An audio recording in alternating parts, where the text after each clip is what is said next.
Another round of intense strikes, even with all this talk about off-ramps and everything else today in the war, Joe. Yeah, and I want to get to that final blow rhetoric here in a minute. Connell, it's very important given what we're seeing. But yeah, you're right. Another round of really intense strikes from Israel and from the United States.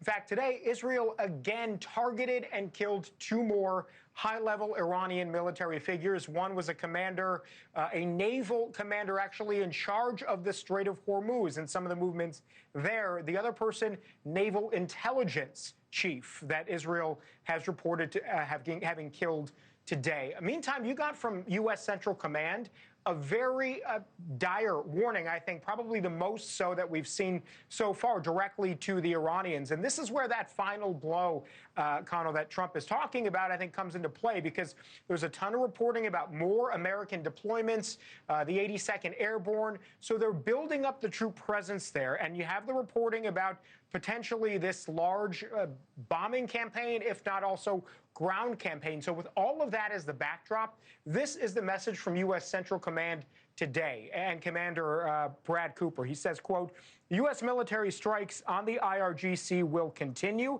Therefore, we call on every Iranian serving to immediately abandon their post and return home to avoid further risk of unnecessary injury or death.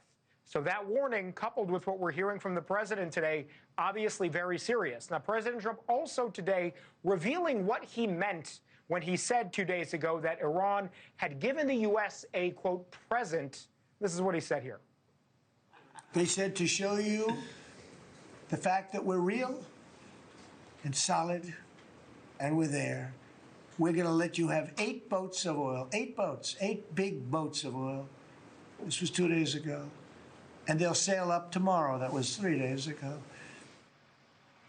So, Connell, if anyone's wondering whether the sort of rhetoric and the threats and the strikes are having an impact on what Iran is doing, so far, they are not seeming to back down at all. In fact, yet another round of strikes from Iran today targeting Israel, and yet again, 15 ballistic missiles targeting the UAE, the Gulf Arab states where we are now. In fact, one of those actually dropped some remnants of it out of the sky, ended up killing 2 civilians in the UAE, their defense ministry reports today. So amid this rhetoric, Israel, the U.S. not backing down, only ramping up, Iran really doing the same. All right, Joe. Joe Khalil's live in Doha.